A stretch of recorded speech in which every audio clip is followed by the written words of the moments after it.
พญาโตนองค์อาจสะบวยราชโมระวัติ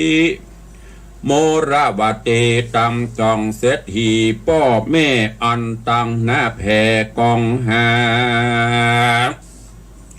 ตั้งไข่จากล่าวถอยโดยกำจื้นจอยลายประการนอโปธิญาณแก่นไทยอยู่เมืองใหญ่โมระวดี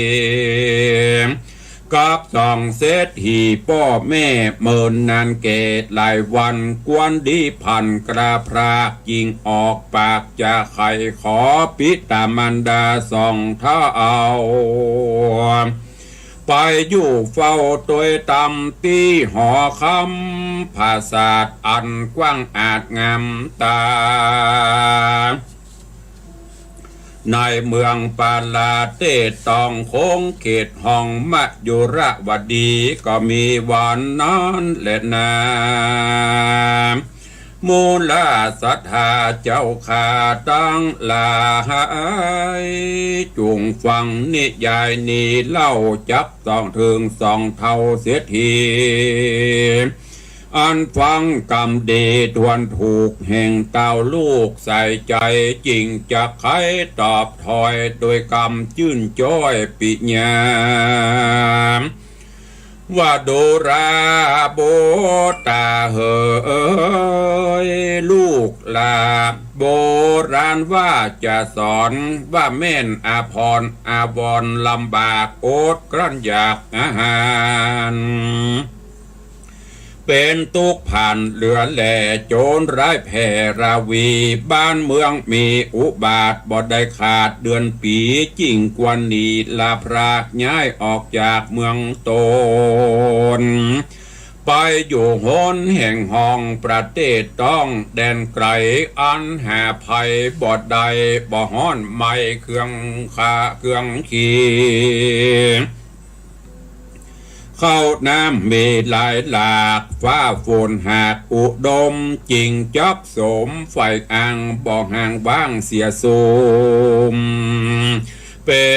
นดังจุ่มป้อแม่อันอยู่แก่เหือนลาบ่โศกะโศกไม่บ่ทุกข์หะไล่การได้เงินคำใสลายหลากจ้างมาหากหลวงลายตังหัวควายข้าคอยมีบ่อน้อยเหลือตา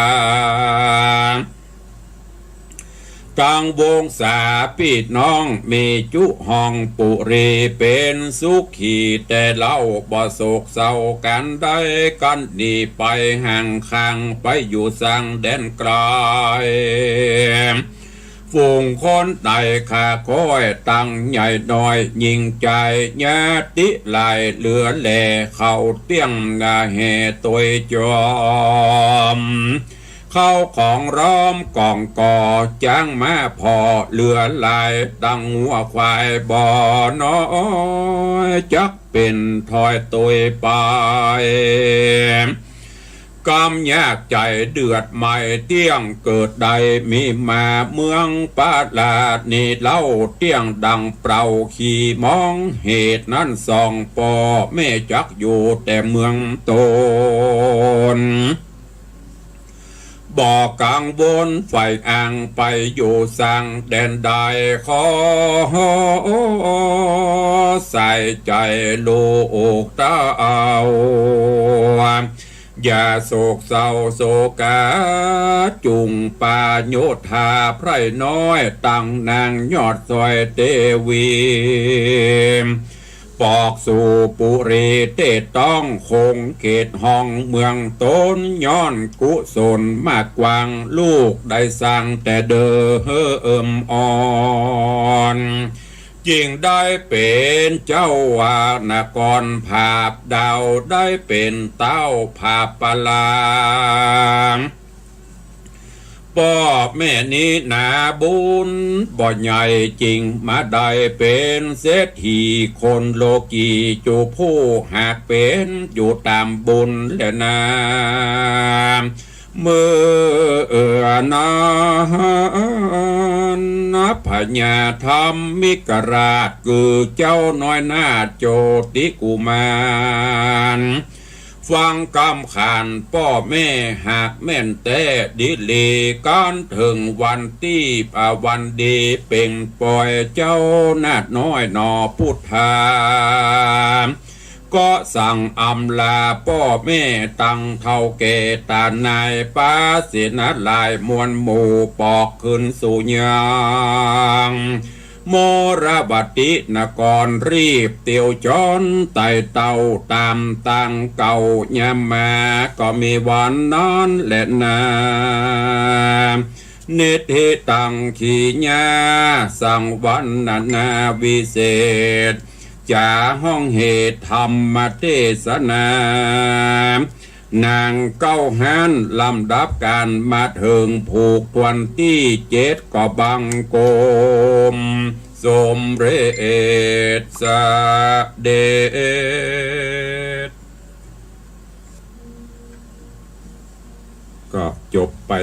แห่มตอนหนึ่งแห่มผูกหนึ่งในเรื่องของนางเก้าหันก็จบไป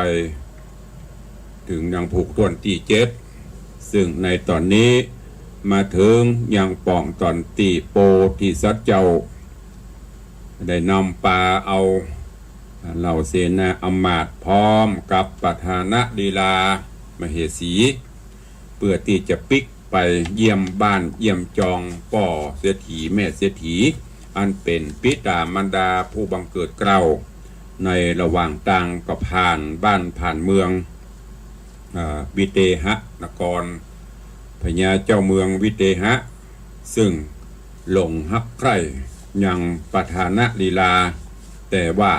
ตอบปัญหาอย่างบ่ได้แก้ปัญหาอย่างเปิ้นบ่ได้ก็เลยบ่ได้บ่ได้เป็นกู้ข้างกับสกรรมแต่ก็ยังพกเอาความชอกช้ำไว้อยู่พอฮู้ว่าโจติกุมารจะปาประธานะลีลาไปบ้านไปจองแล้วก็จะต้องผ่านบ้านผ่านเมืองตัวเก่าก็เลยเกณฑ์ทัพโยธาเพื่อไปรบเพื่อจะแย่งจริงเอาประธานะลีลาสุดท้ายมาก็เกิดการสู้รบเมื่อสู้รบกันไปต่างฝ่ายก็ต่างลบเล่าลุกเล่ากันไปสุดท้ายมาโดยบุญบารมีของโพธิสัตว์เจ้าโชติกุมาร